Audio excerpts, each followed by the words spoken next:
Music 3 minutes. That's all it took to put a nation on high alert. When the palace released a brief, matter-of-fact confirmation, unease spread across the country. It concerned Prince Louis, and it concerned a piece of news whose brevity was more unsettling than any headline. What exactly had happened, and why now? Buckingham Palace confirmed that Prince Louis had undergone a precautionary medical examination following an incident. The tone of the statement was controlled, almost clinical. Stable condition, receiving good care, full recovery expected. Yet these very words left room for speculation. In a system that otherwise meticulously controls every detail of the line of succession, this openness seemed unusual, and it struck a nerve.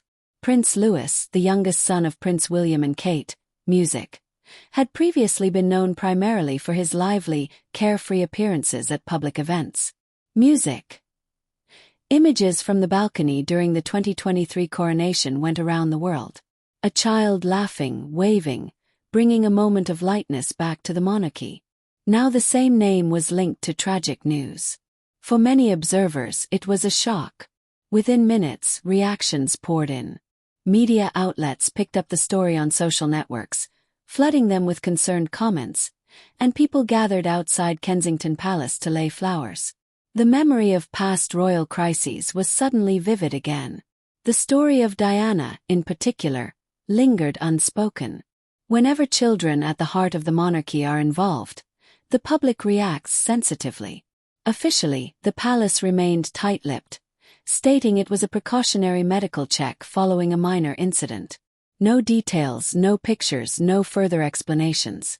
At the same time, it was revealed that Prince William had cancelled engagements and Kate had completely withdrawn from ongoing commitments. These decisions reinforced the impression that this was not a mere formality. Adding to the significance was the timing.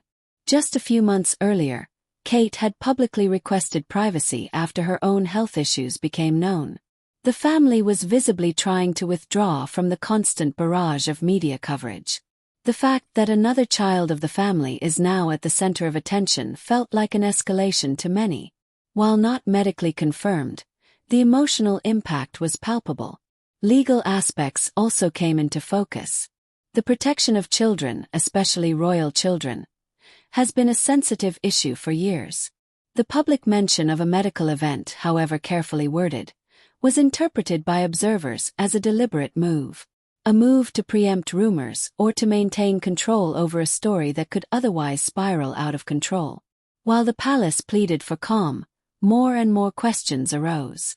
Was it an accident at school, an incident in the private sphere, or the pressure resulting from years of media scrutiny? Official sources declined to comment further. But it was precisely this silence that heightened the tension. The less that was said, the more it was interpreted. One thing is certain. With this confirmation, the palace itself has ushered in a new phase. Prince Louis no longer simply represents childlike innocence, but suddenly vulnerability. The limitations of a system that, on the one hand, wants to project closeness and on the other, promises protection for a monarchy that wants to present itself as more modern, but in doing so reopens old wounds. At the end of this day, a feeling of uncertainty remains. The message was brief, yet its impact enormous. It forces the public and the media alike to pause and reflect, and it raises a central question that extends far beyond the current incident. How much transparency can a monarchy tolerate when it comes to its youngest members? And who truly protects it when the attention becomes a burden? Prince Louis had long stood on the periphery of the grand royal narrative. As the youngest child of Prince William and Kate, he was seen as the one who still had time to grow up away from expectations. But this very role has changed abruptly with the latest palace announcement. Within a few hours, the cheerful child became a symbol of the monarchy's fragility in its dealings with its youngest members. Since his birth, Prince Louis had been aware of being seen less frequently than many of his predecessors. Public appearances remained limited, images strictly controlled, information scarce. This strategy followed a clear objective: protection. Protection from a media environment that, in the past, knew few boundaries.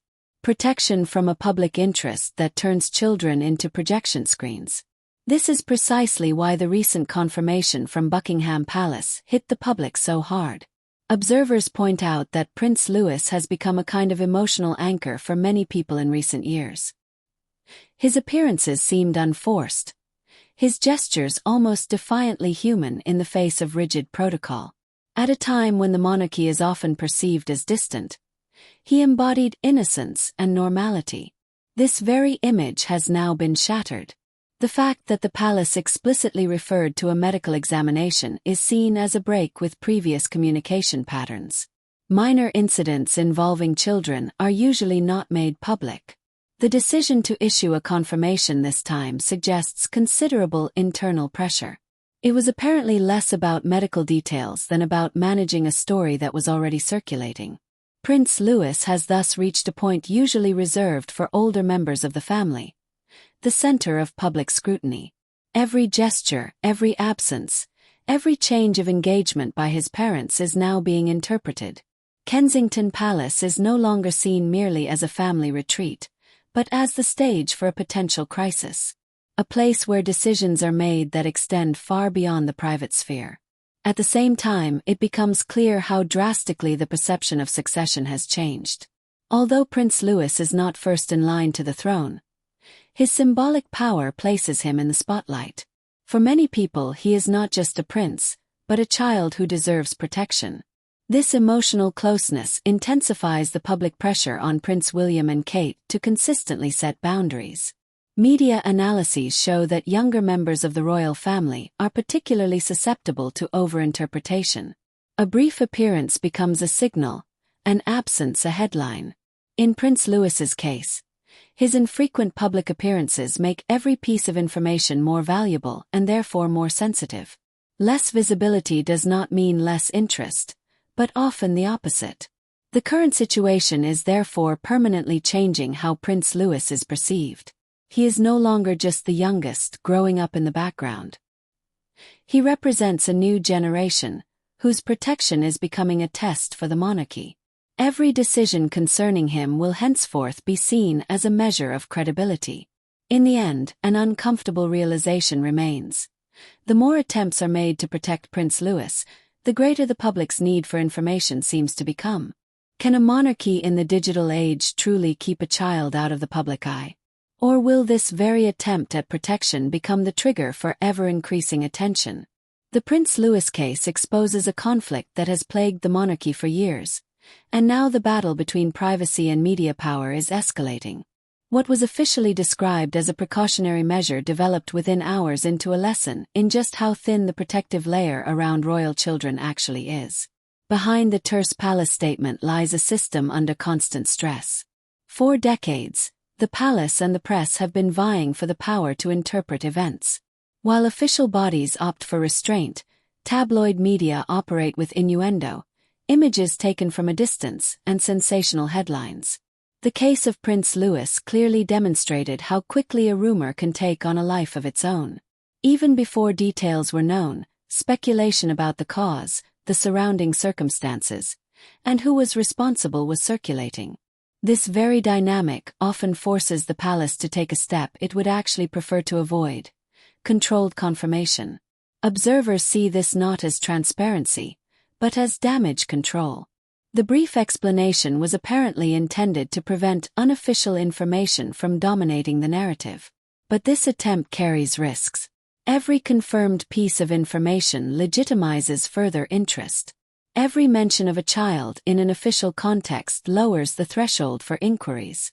The line between necessary clarification and unintended disclosure is difficult to draw. Prince Louis exemplifies this problem. His previous appearances were rarely deliberately chosen and symbolic. Now his name has been placed in a context that goes beyond cheerful images. For the media, this is a signal. When the palace itself speaks, reporting is permitted. This shifts the balance in favor of the public at the expense of family privacy. Added to this is the technological development. Modern imaging technology, social networks, and real-time dissemination render traditional protective mechanisms virtually ineffective. Long telephoto lenses, covert recordings, and anonymous distribution circumvent legal gray areas. Even when official bodies remain silent, narratives emerge that are almost impossible to contain. The current case demonstrates how quickly a child can become a projection screen. Legally, the situation is complex. The protection of minors is clearly regulated, but enforcement and prevention lag behind reality. Sanctions often only take effect after the fact. For affected families, this means that the damage is usually already done before any action can be taken. Against this backdrop, the palace announcement appears to be a preventative step that, paradoxically, generates new attention. Critics are therefore asking whether the communication strategy needs to be reconsidered. Is silence really the best option, or does it amplify rumors?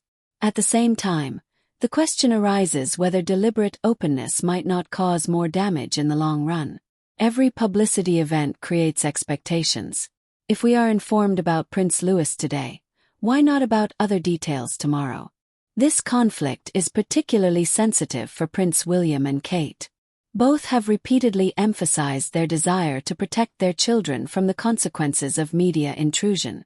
However, the current situation demonstrates the limitations of their options. A tension arises between public responsibility and the parents' right to protection, a tension that seems almost impossible to resolve. Ultimately, a structural problem remains. The monarchy thrives on visibility, yet its future depends on protecting those who have the least influence over that visibility.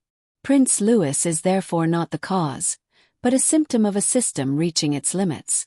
The crucial question, therefore, is not what exactly happened, but whether it will be possible in the future to effectively protect children from the ever-expanding reach of the media. For Prince William and Kate, the situation surrounding Prince Louis is more than a short-term burden. It touches a raw nerve that has existed for years and is now coming to the surface. Concern for their own child is intertwined with responsibility towards an institution that can never be entirely private. It is precisely within this tension that the family's current state of emergency is unfolding. Since the confirmation from the palace, appointments have been cancelled, projects paused, and priorities shifted. Observers interpret this new behavior as a clear signal. The family is withdrawing to avert damage. At the same time, this isolation from the outside world seems like an admission of the seriousness of the situation. Even without further information, the impression is created of a crisis that is larger than what is being officially communicated. Kate's role in this phase is particularly striking. After a period of personal health challenges, she is once again at the center of public attention, this time as a mother who must protect her youngest child. This double burden significantly intensifies the emotional pressure. While she publicly represents stability, reports are mounting about a family under enormous internal strain. Prince William, in turn, is confronted with old fears. The memory of past losses and the media frenzy his family once endured still influence his actions today. The current situation surrounding Prince Louis seems like a repetition of a familiar pattern. Public scrutiny clashes with the need for protection, and ultimately, there remains a feeling of losing control. This dynamic explains why decisions are now being made more quickly and without compromise. Even within the family, routines are shifting. Daily life, already tightly organized, is becoming even more shielded. School, leisure activities, and public spaces are under scrutiny. For Prince William and Kate, this means constantly shifting between normalcy and caution. Every step is weighed, every absence interpreted. A state that is hardly sustainable in the long run. Added to this is the institutional pressure. As the future king, Prince William is under particular scrutiny. His handling of this situation is seen as a measure of his leadership. Supporters see his withdrawal as a sign of responsibility. Critics, on the other hand, question whether the monarchy is showing weakness. These opposing assessments intensify the internal conflict. Kate is increasingly becoming a projection screen. As a symbol of modern motherhood within the monarchy, she embodies closeness and empathy for many. Precisely for this reason, every decision she makes is emotionally evaluated. Her reticence is interpreted as protection, her silence as suffering. These attributions further increase the pressure, even though they are not based on any official statement. In the end, a clear picture emerges. Prince William and Kate are acting primarily as parents, not as representatives. But this is precisely what presents the monarchy with a dilemma. How much withdrawal is permissible without losing public trust? And how long can a family withstand this pressure without suffering damage themselves? The current situation raises these questions with renewed urgency and forces a reassessment of the relationship between personal protection and public role. The reactions to the palace confirmation were swift. No sooner was the news about Prince Louis released than a wave of sympathy, speculation, and public debate erupted. Media outlets adjusted their reporting within minutes. Social media platforms became focal points for emotions, and the mood in the country noticeably shifted. A brief announcement became a national topic of conversation. Many reports painted a picture of collective grief. Prince Louis was not discussed as part of the line of succession, but as a child whose safety should be the primary focus. It was precisely this perspective that lent the message its power. The monarchy suddenly appeared vulnerable, almost defenseless against the dynamics of modern public life. For some observers, this was a moment of closeness; to others, a sign of structural weakness. At the same time, a debate about media ethics erupted. Commentators questioned how far reporting should go when it involves minors. While some in the press emphasized acting responsibly, others used the situation to maximize attention. Headlines were sensationalized, images from previous years were republished, and connections were fabricated. The line between information and emotional manipulation became increasingly blurred. Public opinion was divided. Many expressed support for Prince William and Kate and called for greater restraint from the media. Others questioned whether the palace itself had exacerbated the situation with its announcement. These discussions revealed a fundamental tension: the need for transparency versus the desire for protection. Reconciling the two was nearly impossible in this situation. Particularly striking was the speed with which interpretations solidified. Without new facts, narratives about causes, responsibilities, and possible consequences emerged. Prince Louis became the focus of a story that extended far beyond him. He stood as a representative of a generation growing up in constant public scrutiny, unable to defend itself against it. Media analyses showed that the reporting was driven less by facts than by emotions. The palace announcement served as a trigger, not an explanation. The longer official clarifications were absent, the more intense the public interpretation became. In this dynamic, nuances lost their significance, while slogans dominated. The story took on a life of its own. International observers also followed the developments closely. The question of how a long-established institution handles the protection of its children was seen as a litmus test for its future viability. For supporters of the monarchy, the public outpouring of support was a sign of its continued relevance. Critics saw it as proof that the system is reaching its limits in the digital age. At the end of this section, a contradictory impression remains. The reactions demonstrate compassion, but also a thirst for sensationalism. They reveal both closeness and distance. The crucial question now is how the palace handles this dynamic. Will it succeed in calming the public attention, or will each new development further intensify the pressure? And what responsibility do the media and the public share when it comes to protecting a child at the center of power? The developments surrounding Prince Louis have sparked a debate that extends far beyond the current incident. It touches the very core of the monarchy and raises fundamental questions about its future. At the heart of it all is not just a child, but a system that must reposition itself between traditional public expectations and modern demands for protection.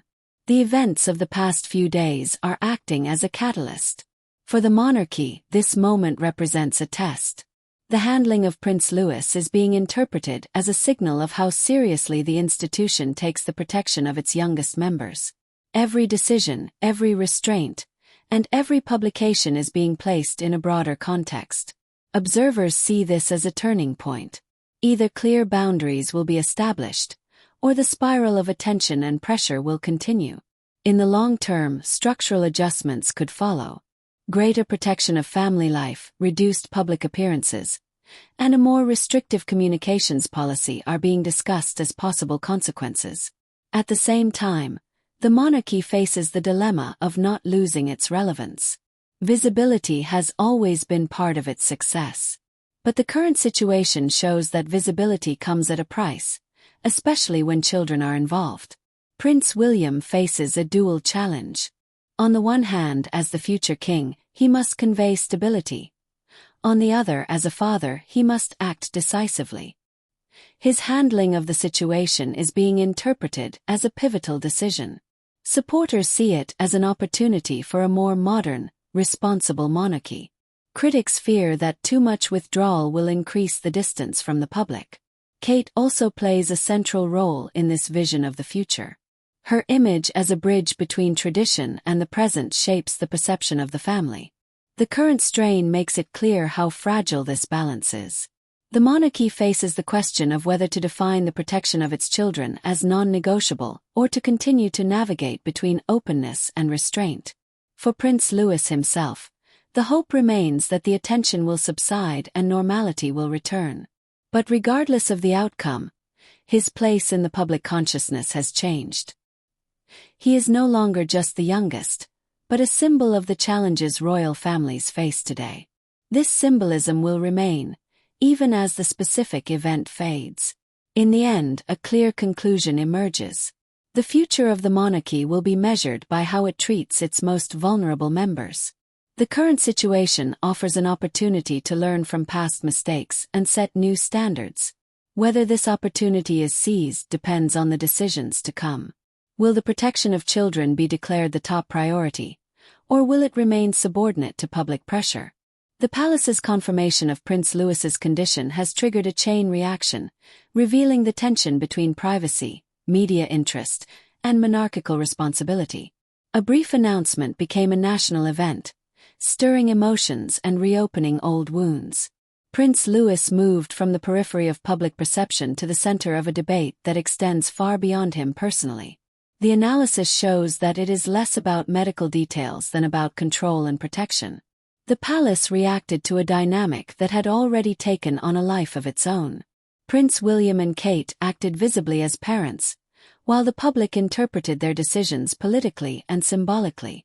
The media and the public amplified this effect through hasty attributions and emotional narratives. At the same time, it became clear how difficult it is for the monarchy to draw boundaries in the digital age. Every step between silence and openness carries risks. The reactions to the Prince Louis case make it clear that the protection of children is not just a private matter, but an institutional one. It determines credibility, trust, and future viability. Looking ahead remains ambivalent. On the one hand, the situation offers the opportunity to set new standards for privacy.